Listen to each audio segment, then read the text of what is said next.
This episode of the Damage Guild podcast is sponsored by listeners like you. Join the guild at patreon.com/damageguild to receive exclusive perks, member rewards, and bonus content. Last time on the Damage Guild podcast. With one good blow, finally, you stab upward to the ceiling, and the toad follows along with it, sliding off and crushing Kardain underneath. I will clasp hands with you and lift you to your feet. I must say, Master Dwarf, it's been a pleasure doing battle with you. It means that we're battle brothers now. There's no turning back from that. You will bear this title in my mind at least, until death do us part. Wow, that escalated quickly.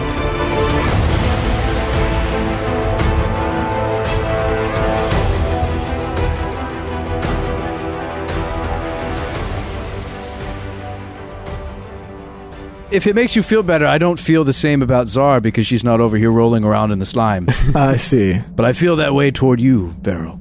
Very well, then. I will consider that. Proposition? And we will say no more. My lady, Lady Ebonvale, are you okay? When you turn around, you see that Zara is kneeling down on the floor, and she's picked up some of the feathers that have fallen out of the toad's mouth, and she's just kind of staring down at the floor. Mr. Crowley, I knew you for such a short time. I shove my hand down the dead toad's throat and retrieve the carcass, the corpse. I thought you didn't like gross things. I don't, but for the sake of retrieving her crow. All right, Verrol, I see what you're up to. Let me help you, and I'm going to hold the toad's mouth open while you fish around. Okay. So I'll dig around in its stomach and pull out the dead form of the crow. Raven. Yes, he's a raven. Yes. Oh, sorry. It's probably partially digested. We did fight for like 7.5 rounds. Yeah, true. he's been brewing in there for a while. So I pull out the crow and bring it over to her, and I say, my deepest, sincerest regrets, my lady. I'm so sorry. Here is the half-digested corpse of your raven. Many thanks. It's a bit slimy. Just watch maybe don't touch it. Maybe I'll carry it out for you. I will pay my respects without touching the corpse. Thank you. Oh, okay. Well, should we bury him here or wait till we get back up topside?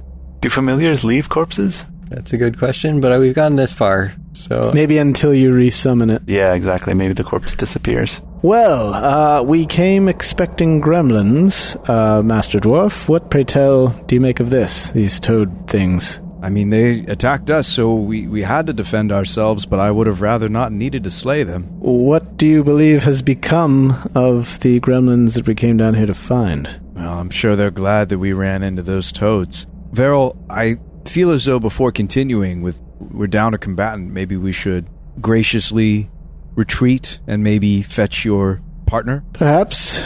I'll retrieve the torch and, He is combat ready, yes? He knows his way around a sword, not that he's anything special with it, but, The other one's probably more of a bodyguard, and this is more of your servant, footman type, but...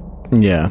I think if this recent bout was any sign, I think we could use the help. What about your little twig friend? Is he any good in a fight? He is aiding us even now as we speak. He's a lookout. He's always been looking out for me. And he is supplying me with that poison magic you just witnessed a moment ago. I see. Even as far away as he is, he's still guiding and sending his blessing. Yes. He would also probably befall a similar fate as the crow if I were to bring him without some form of protection. Raven. We wouldn't want that. It takes a lot longer for Kardain's familiar to come back. It's a week. Yeah, it's a week. Well, in any case, although you may be resistant to it, I think it's best if we all leave initiative so that we might retreat. Yes, how are you two feeling after that fight? Are you... How are you doing, Verrol? You feel all right? I've certainly felt better, and I shall need a change of clothes, but otherwise... I'm doing passably. Well, I'm really proud of you, lad, that you hopped into that pile of gook with me to fight that toad monster. Well, I would say more that the pile of goo hopped onto me. And Kardain lays a slimy hand, or tries to lay a slimy hand on Zara's shoulder to congratulatory pat. I will use nimble dodge. Yeah, just matrix out of it. Just Kardain's unfazed by her dodge and says, I thought you did a great job. Thank you, Master Dwarf. I appreciate those kind words. No, Master Dwarf me. Please, just call me Kardain. Yes, Kardain. Well, Verrol, if you are injured, I suppose I could help you out with that. You did retrieve Mr. Crowley's rotted corpse from inside the mouth of a giant toad monster, so I suppose I could repay the favor with a bit of healing. a woman of many talents. You surprise me, madam. Yes, I do have a healer's kit, so I could attempt that. If you lent me your healer's kit and we went back to the forest, I would gain some circumstantial bonuses to try to first aid. And I don't know if we're leaving the cave, right? Are we going to try to go get your friend? I think we should at least leave the cave and kind of like regroup and reassess our strategy. Yeah, I do also bring it up because it's not something that Kardain's always going to get to do. It's something that the game master has to feel out. Like, I have to have access to fresh herbs, and we're literally in the middle of an herby forest. Okay. Isn't it like an arboretum? Going down to the arboretum. If you're in the wilderness, you might have easier access to fresh ingredients, so that's up to the DM's discretion. But it would give me a +2 bonus to treat wounds, and I use nature, which is currently Kardain has a pretty substantial plus to that. I have a +7 nature. What's your medicine, though? I wonder if you have taken some medicine stuff. It's only a +4, so yeah, that sounds like a good idea. Jay would incur a cooldown if any one of us started to treat him. Yeah. Yep. Okay. If we only get one shot. Once per hour? Yeah. Let's say we climb up out of this hole and regroup a bit. Yes. Agreed. Yeah, we gotta find Verrol's man. All right. So we climb out. So you use the rope to climb back out.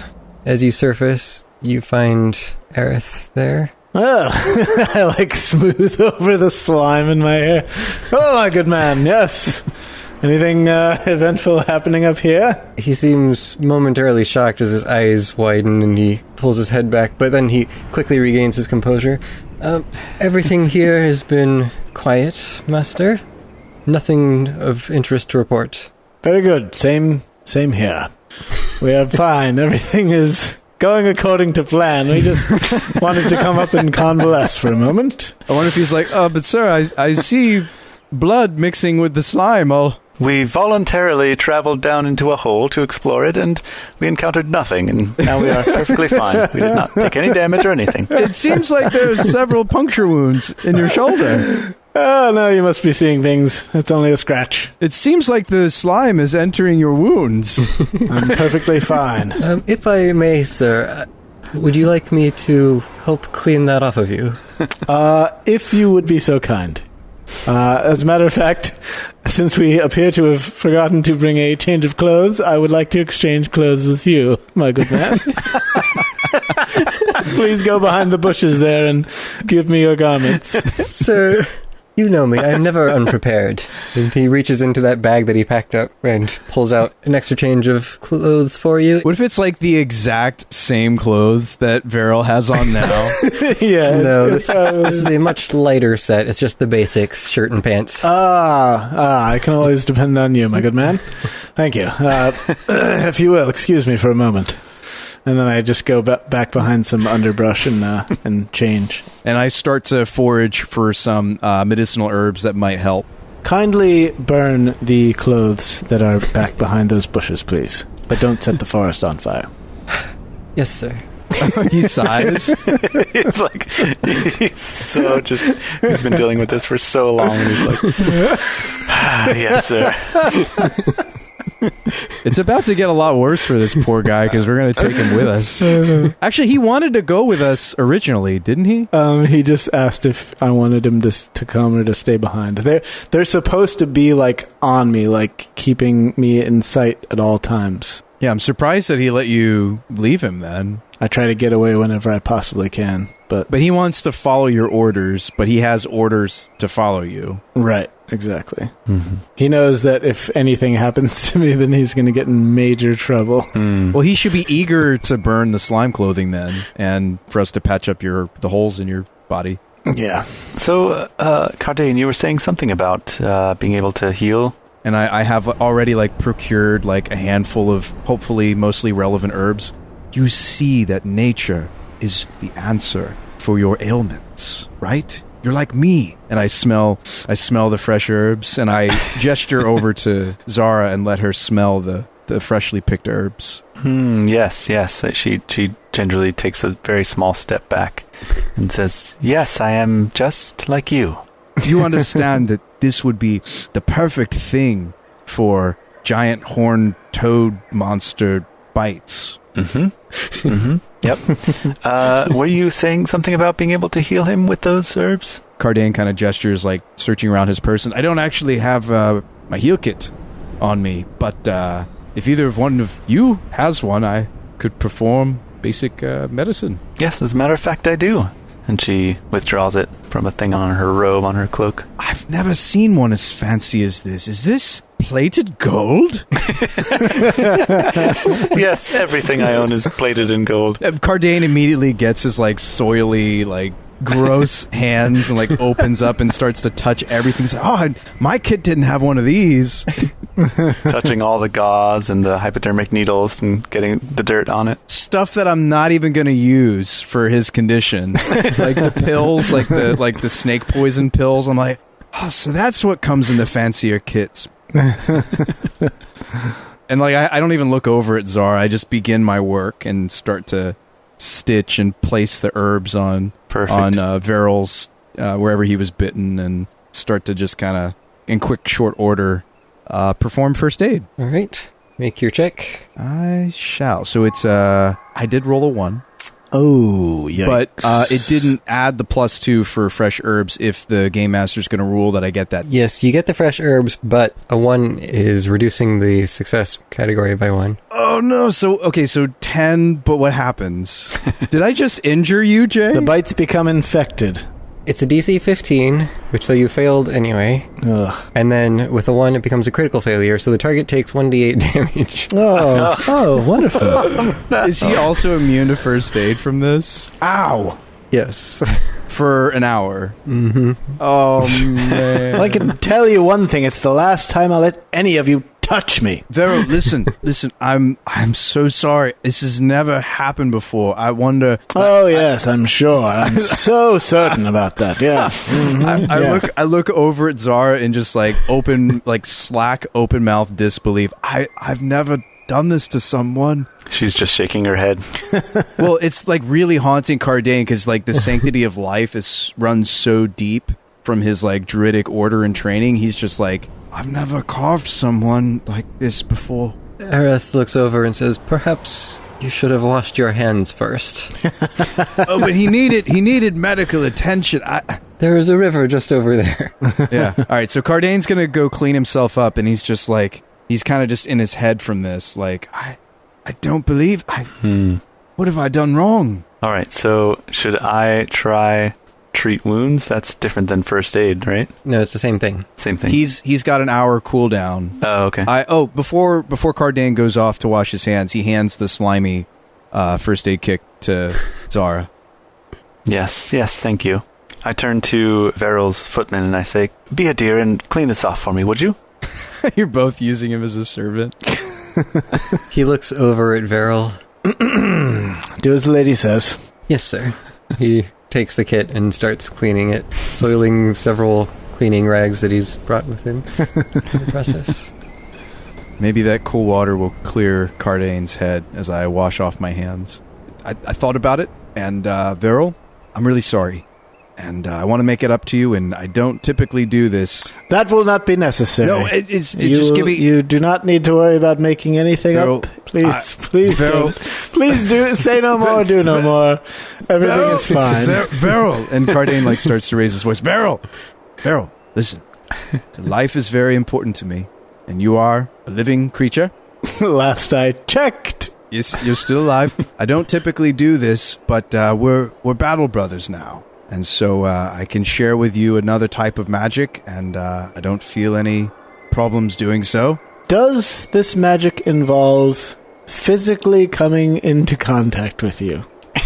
Technically not. I can set it on the ground, and you can pick it up and eat it. Oh, I respectfully decline. Listen, it's actually really good, and I washed my hands. Oh, that makes me feel so much more convinced. Did you use soap by any chance? Do you know what soap is by any chance? I don't have soap on my carrying pack, but I do have some back at the cabin. Cabin, you say? Do you live around here? Yeah, it's not all that far, but don't you think we want to finish him off? I'm in no condition to engage in further combat without some rest. Okay, let's head to the cabin. Maybe you can rest there for a bit and we make a call. That sounds good.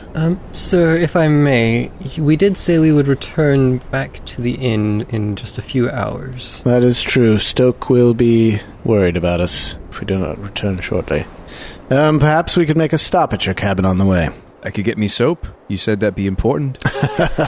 I generally find soap to be of the utmost importance. Well, for fighting slime monsters in a dark cave, it's actually a pretty good item to have on your person. Yes, well, why don't we retrieve the horses, and you can retrieve your stick, and we shall return to your cabin. Kardain avoids talking about how his friend is not a mere stick. And I'm going to pack up... Yeah, we'll exit the cave. I guess I should pack up the pulley system we set up, because we're maybe not coming back. So I'll pack up my climbing kit, and yeah. Zara considered letting Kardain borrow the bar of soap that's in her inventory, but then decided better of it. She didn't want it to get dirty. So she just keeps that to herself. Verrol also has a bar of soap in his inventory, but I would never consider letting this dwarf use it. Wow. You do both have soap. Yeah, it's part of the adventurer's pack. Yeah. I custom built Kardain's initial starting inventory Okay. to the copper piece. I think I have like 6 copper. But no, I think I spent that. This is a bit of a pickle, isn't it, new friends? More of a cucumber, if you ask me. Well, shall we? Arath, if you would be so kind as to give the dwarf your steed and walk, please. Oh, I'm all right, lad. I just fell on my back and the slime. I'll be all right. Can't you ride? Yes. Yeah, I actually am quite adept with animals. Well, let's convalesce, shall we? I suppose we shall. All right, so we head to your cabin. You arrive at his cabin in the woods. It's a very cozy place. Seems to fit naturally into the surroundings, as if it had always been there. Zara, you might be interested in my garden out back. There might be some plants there. If you like anything, you can pick it and take it for yourself. No, she'll just head inside. Okay.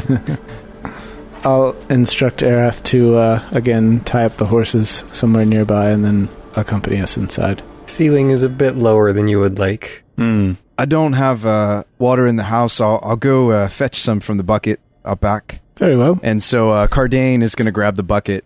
I'm going to go to the river, and while I'm going to the river, I will cornucopia, and I guess I'll scoop up some water, and I will squish the fruit and squeeze as much of the nutrient as I can into the bucket. I was going to do a nice root or herbal tea.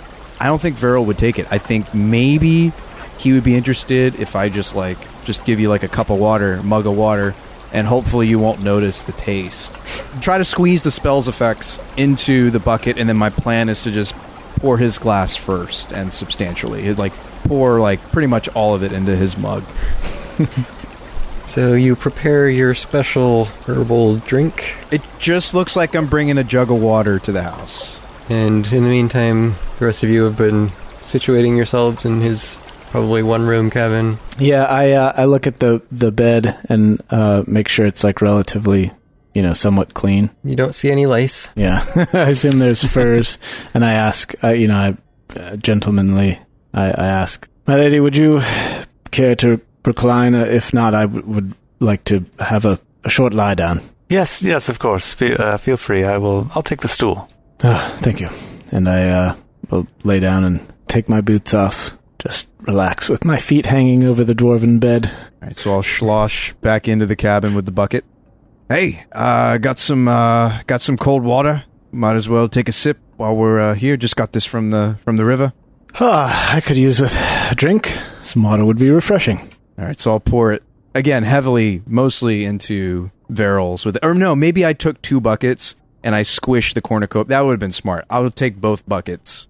Surely Kardain has 2 buckets, or two containers, and I will give him the one that has the fruit. All right, I'm very thirsty, so I'll start gulping it down before realizing that this is probably just river water, and then I'm like, it's very mineral-y. Yeah, I've noticed that the water's got a sweet aftertaste. Getting a hint of it. Zara, are you getting that from your water too? And we're both sipping normal water. Can't say as I am. It is quite refreshing, though. I'm feeling better already. All right, let's roll cornucopia. I rolled minimum. So he heals 5. Yep. Heal 5. That's still pretty good. Puts me up to 15. That fight took it out of me too a little bit, and but secretly Kardain just wants to meditate and refocus his just now expended focus point if possible. Do we have 10 minutes to spare? Mm-hmm. I would say so. Seems like it. I hope you don't mind. The bed was one of the only places that looked relatively comfortable to sit. Oh, not at all. Even if you weren't my battle brother, please take the bed. It's just as good as yours, as long as you're guest here. I sit up and then put my boots on and stand. Actually, I'm feeling quite a bit better now. Oh, wow, that was fast. I do. I feel as though I have 5 of my hit points back, so feel free to take a moment and recenter yourself, and then we'll be on our way towards town. Some of the best remedies come straight from Mother Nature, don't they? One could say so. Yes, give me another 9 minutes or so, and I should be right as rain. Very well. So you rest up and you head back to town. So as we're riding on our way back to town, I ask Zara, Lady Ebonvale, I hope I'm not intruding, but your sister, is she betrothed by any chance? Illustra? She is not, however, as far as I know, she is not currently seeking suitors. I see. I happen to have cousins here or there who might have an interest. I myself am, of course, married. Oh, well, in that case, she might be willing to accept suitors. just not from you. Yeah, but Verrol, it completely goes over his head. He just doesn't even consider. Really? I thought you're really socially smart. No, yeah, but he doesn't process the fact that someone wouldn't hold him in high regard. He just doesn't have that capacity. Oh, okay. So he's delusioned with his grandeur. Right. Yes, exactly. My grandfather is always looking for potential matches for other members of our family. So, just wondering. The way you humans do things is kind of weird. A lot of dwarvish marriages are arranged. Yes, that's what it means to be betrothed. Yes, but you're saying that you pick. Well, not me. I mean, did you pick your wife? You're married. Not at all. I despise my wife. I cannot stand her. We've known each other since we were children, and we've always hated each other, but it was an arranged marriage. You mean like a playful, I know what you mean. You mean like a playful hate, like the way that you hate a sister, right? No, I mean we literally ignore each other. Oh. We try to live our lives as separately as possible. It was a suitable match, so my grandfather betrothed us, and it's been that way ever since. Oh, wow. Verrol. How tragic. Huh. Not really. It's very easy to ignore your spouse, it turns out, when you live in a giant mansion. You can always find a way not to be near one another. Verrol, that's... I feel like I'm getting to know my new battle brother quite well. You keep using that term, battle brother, and I don't think it means what you think it means. But we were all lying in the floor in the slime and the frogs. I have but one brother, and he has not been seen for many years. I'm sorry to hear that. Quite frankly, I'm triggered by the fact that you even use the word brother. Right. Well, I'll find a different way to call it what it is. You don't fight toads and roll around in slime to near death every day. Perhaps we might be best known as battle acquaintances. Well, I suppose I deserve that. I didn't perform as well as my training would have hoped. I Still have a lot to learn. As do we all. Nonetheless, when we get back to town, I think it's best we go our separate ways. Right. So, you're not gonna colonize that precious herb land? Well, that remains to be seen. I'll have to have a discussion with Lord Ebonvale and... Well, I was kind of hoping we could maybe talk about it and work that out, because it is a really nice patch of forest. I could see how it may become one someday. I mean, it has potential. Some of the forest grounds that a grove tender like myself is really... my life is to protect. I was actually thinking that small hillock would look good with a castle on it. Made of natural materials? Well, stone, of course. Stone's natural. I mean, you wouldn't be chopping down trees to fit that, would you? Oh, only a few hundred. Well, the hill is mostly clear, actually. Oh, well, we would only need a few hundred to make the inner structures. It would only impact the natural habitats of several dozen species that live there.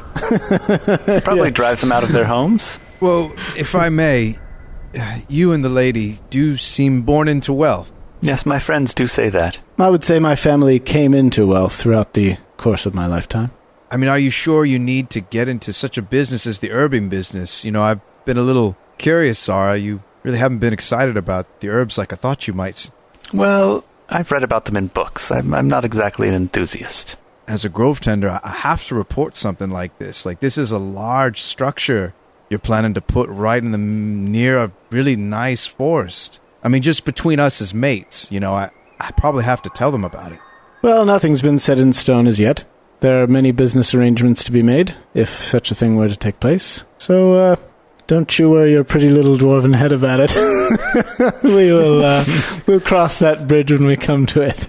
Right. I'm just saying that you wanting us to part ways, but I don't know if I can. This is a big change to the natural life I've promised to protect. Well, it's like my grandfather always tells me. Don't overthink it. You'll hurt yourself. All right, and so Kardain finally gets it that Verrol doesn't really want to talk to him on the ride to the inn, and I'll spend some time whispering with my plant familiar. So it's late afternoon when you arrive, still sore and shaken from your unexpected battle. Aerith turns to Verrol. Will you be retiring early this evening, sir? I can have a bath drawn for you and find a physician to tend to your wounds. Oh, that sounds lovely. Very well. And I suppose the rest of you will be returning to wherever you came from? He glances at Kardain. Why you gotta look at the dwarf? To whatever hole you crawled out of. It's fine. I get it a lot, actually, from plenty of the townsfolk. But, yeah, I could head back to my cabin if this isn't where I'm staying tonight. I mean no offense, but I am not in the habit of having roommates. If I may, I'm sure we already talked about this on this long ride here, but we are, like, you guys and I, we're planning to reconvene and make sure that the groves are safe. Let's get a good rest and come back to this in the morning.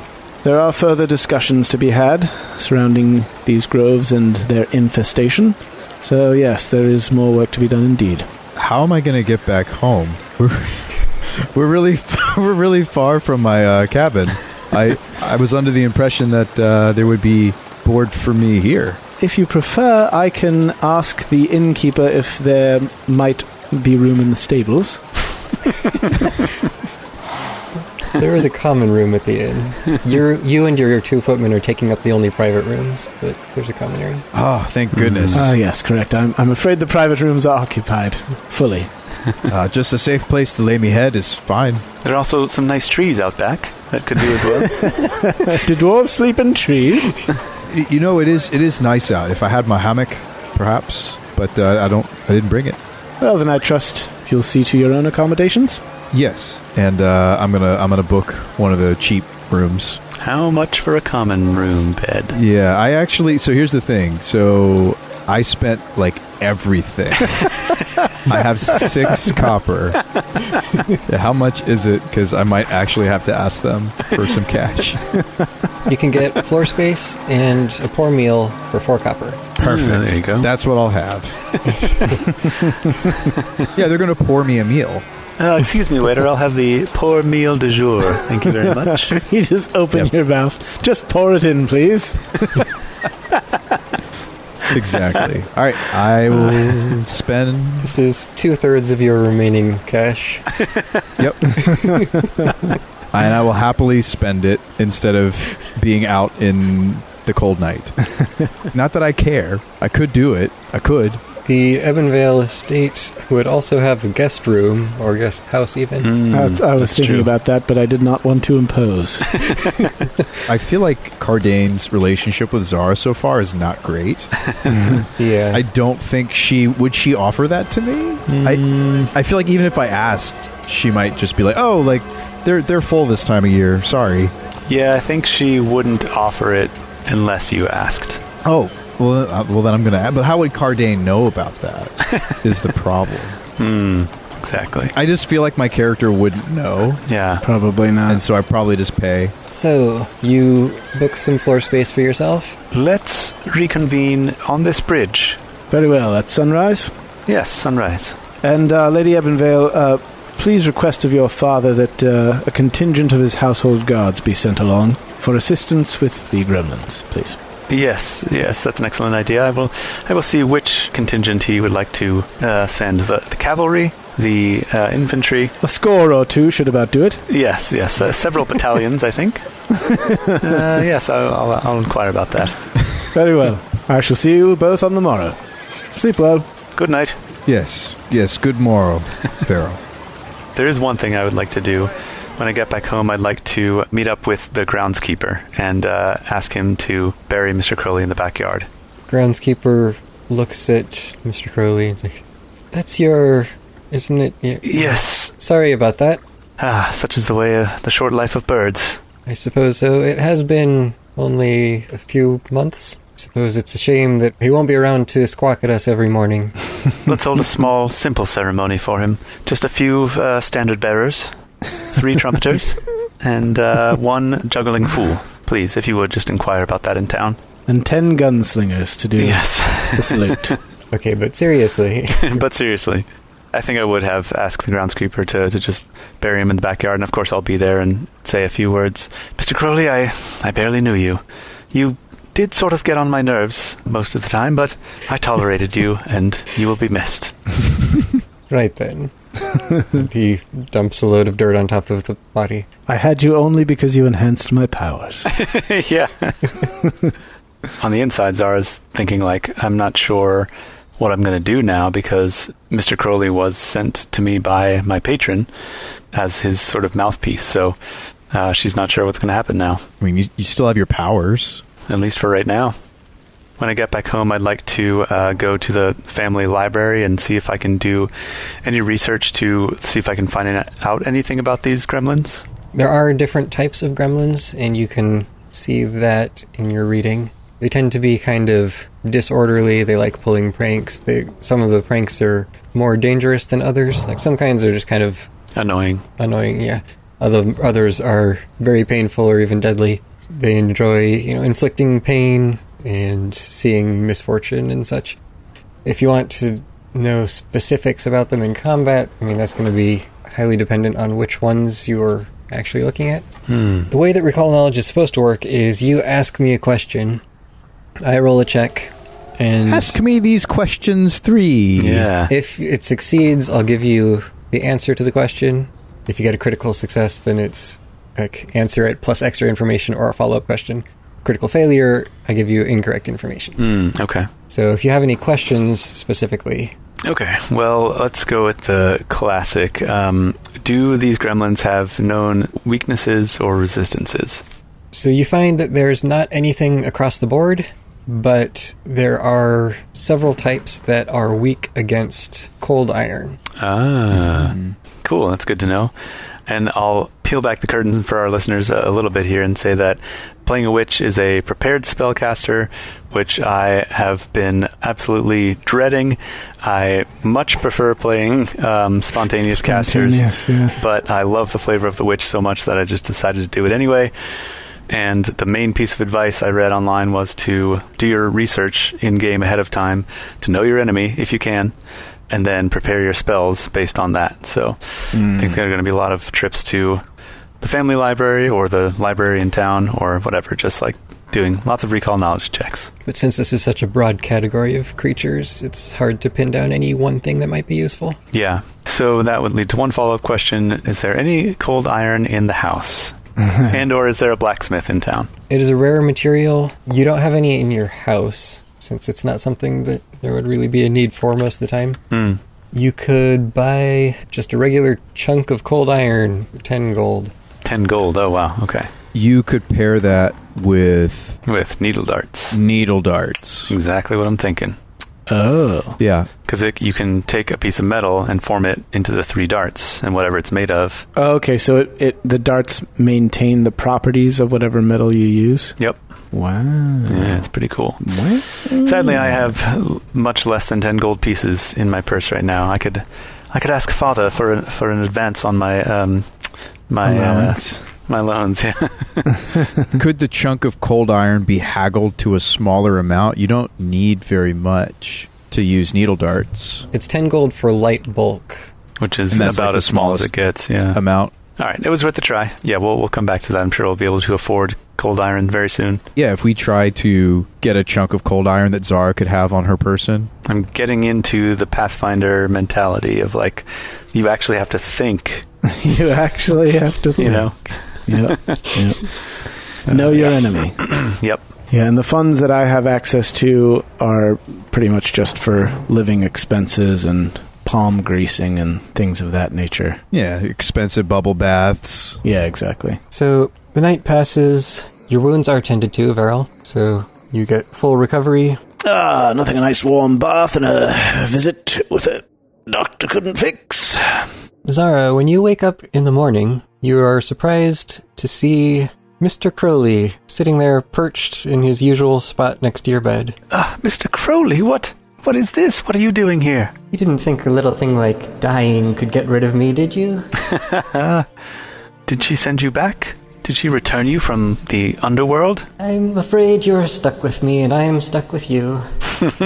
Come what may. You really did mean that when I first met you, huh? We're stuck together. Well, let's do our daily preparations. And she prepares her spells. Over at the inn, as Verrol is preparing, Stoke and Aerith come up to you, knock on your door. I'm up before sunrise. Since we're meeting at sunrise, I'm up like an hour or two before sunrise, and I'm doing like my morning calisthenics. Aerith was aware that you were meeting at sunrise, so he is up early and meets you in your room. Sir, I must insist that we both accompany you this time. But I doubt that it will be a very pleasant trip today. As you know, we merely put a dent, if anything, into this infestation, so I want you both to be on your guard and prepared for a fight. I will leave the bulk of the fighting to Stoke. Stoke is a confident-looking man in his mid-20s. He's got decent amount of muscle, reddish-brownish hair, with a beard kept nicely trimmed, and he always wears his small axe and a buckler at his belt. Yeah, Seraph, you just try to stay out of the fight if you can manage. It's your mind we pay you for, isn't it? I give him a hearty slap on the back. He stumbles forward a couple of steps. Yes, sir, I might be there just to watch the rope at the top for you. Ah, very good. Well, I'm feeling quite limbered up now. Shall we wait at the bridge? Yes, let's. And I imagine we should bring our own horses today. I would feel much more comfortable with that arrangement. I will have them brought forward immediately. Very good. He goes down and talks to the stable hand, and Kardain, you wake up with kind of a sore back, but nothing that you're not too used to. Oh, I should have slept on my shield. I should have gotten out my bedroll. I was just so tired. His neck is askew. You all have breakfast and meet at the bridge? Yeah. You know, I thought that the poor meal would have been more filling. So if you want another meal before you leave, that's another copper. I think I'll just try to subsist. You can forage in the woods, right? Find some mushrooms. All right, then. Everyone ready to set out? Yes, I suppose so. Ready indeed. So you set off on the horses. Did you bring an extra one for Kardain to ride along too? We Yes. only have 3. Yeah, I'll bring an extra one. You're going to lend me your horse, my lady? Yes, well, upon a good night's sleep, I suppose I'm feeling a bit more generous today than I was yesterday. This is such kindness. Yeah, well, not to keep, of course. It's Oh, of course. Of course not. Yes. Yes. Yeah. Horses are hard to come by. we'll have the saddle cleaned after we get home. I understand.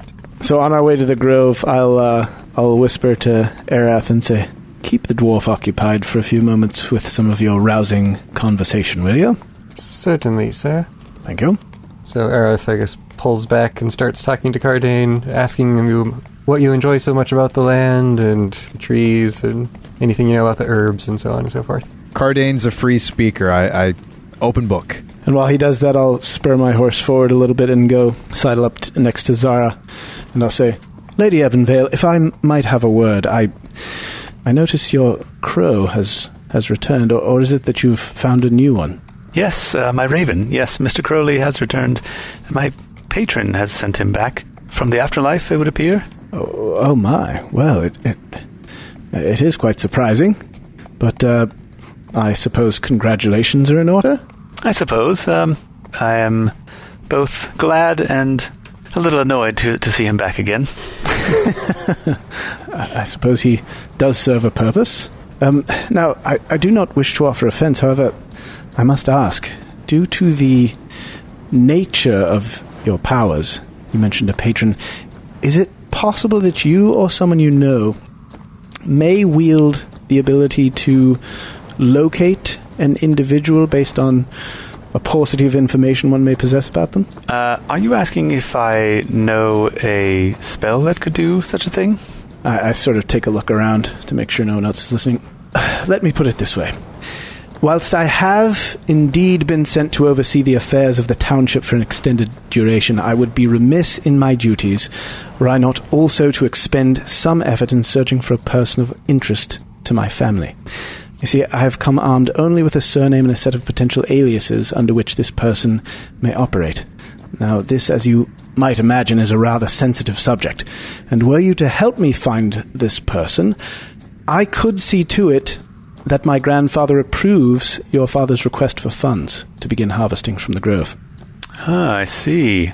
I suppose I could leverage my own knowledge and that of my family to find this person. What information do you have about them? What little I do know is that this individual may bear the surname Calath. Calith. That's not a name that I know offhand, but let me think on it, and I will speak with my father and see if he knows of this person. Very good. I was wondering if your father might have a pulse on the town and the comings and goings of any strangers. He does indeed. He likes to stay aware of current events, shall we say. He certainly seemed to know that I was in town, despite my recent arrival. Yes, he does keep tabs. Very good. We shall discuss this more later. Thank you. Indeed. The rest of the trip passes uneventfully, and you arrive back at the grove. When you climb up the hill to find the pit that you entered in through before, you see that the ground has been recovered, and it looks like it did yesterday when you arrived. Wow. Oh, okay. So it really is a trap door. That's cool.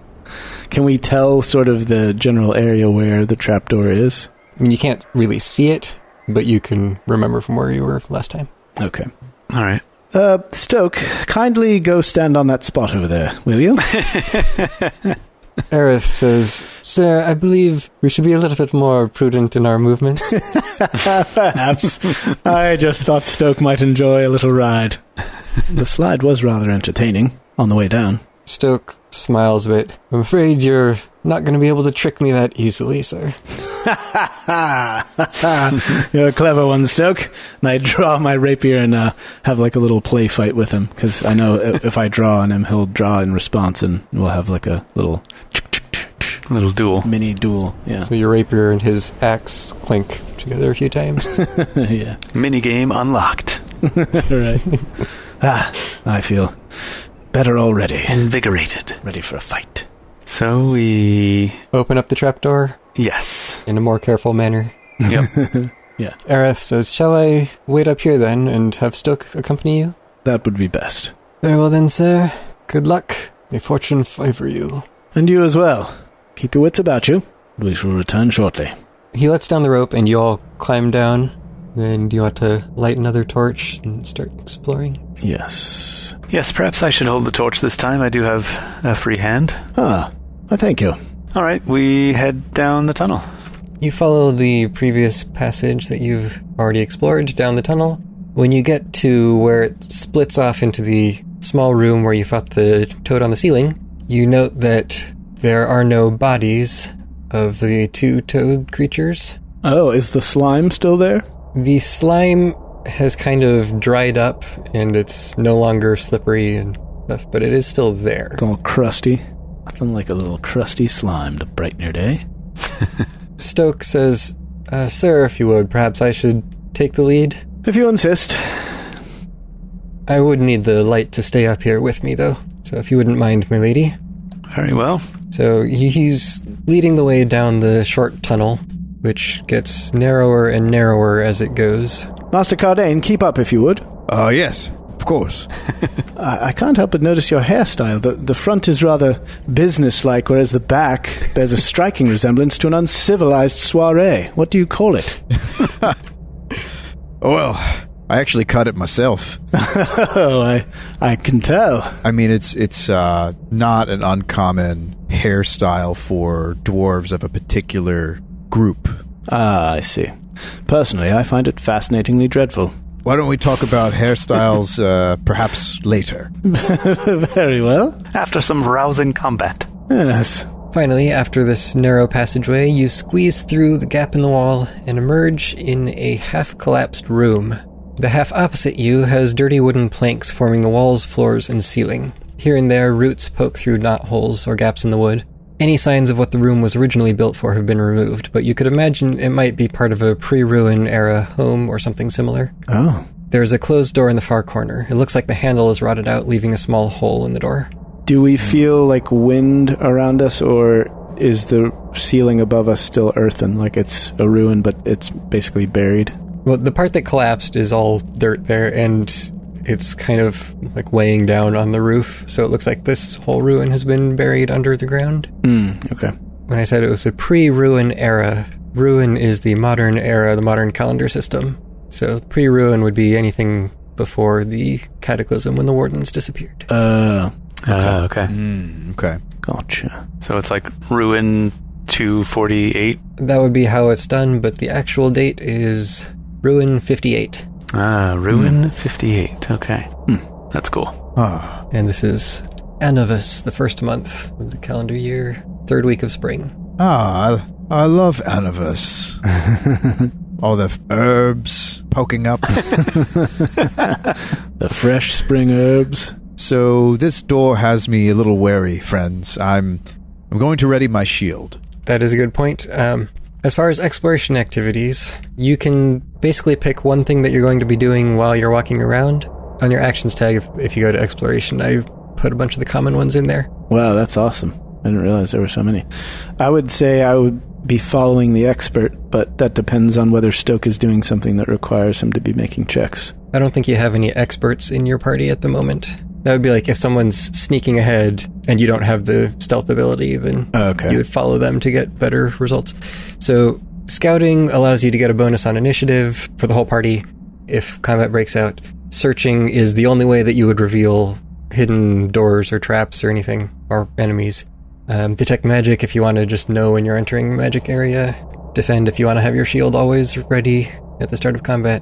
There's lots of things to do. Avoid notice if you want to be stealthy and not found out. I think I'm going to avoid notice. Kardain, what are you going to be doing? Well, he said he was going to have his shield up, so that would be defend. Okay, I think I will scout then. That makes sense. You're up in the front with Stoke, scouting ahead, and Stoke is probably searching.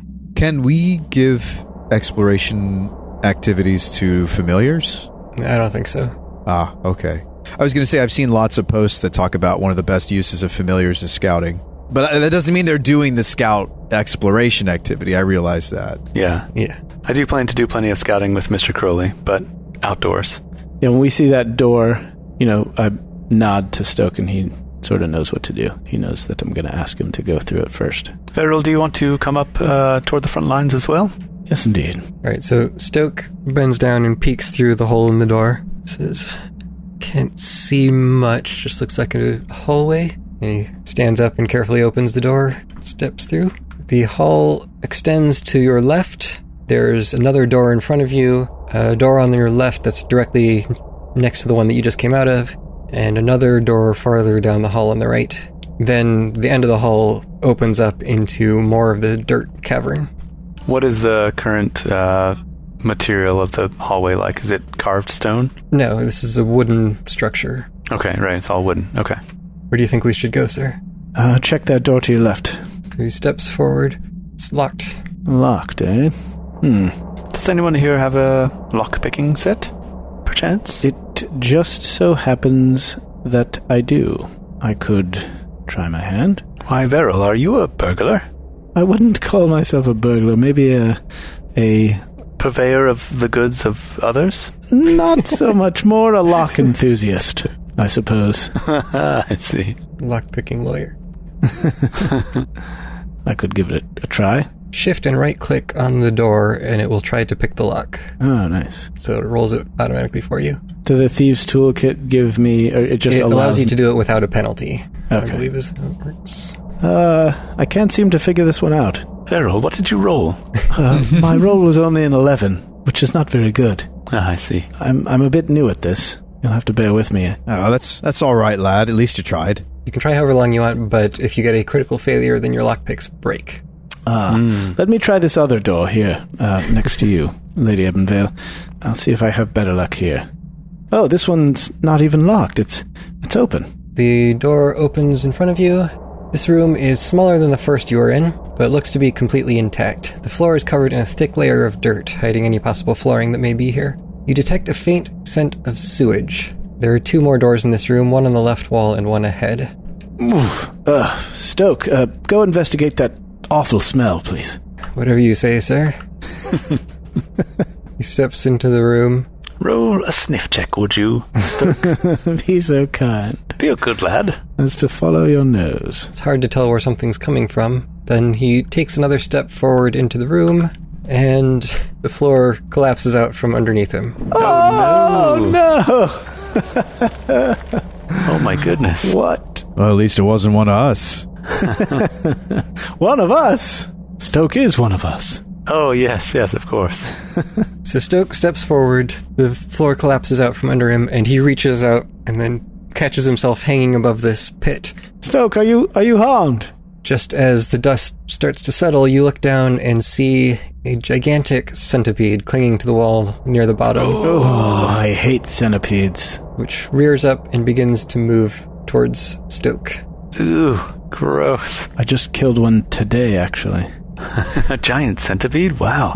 In my house, yeah. Wow. It was at least... It's amazing. 3 feet long.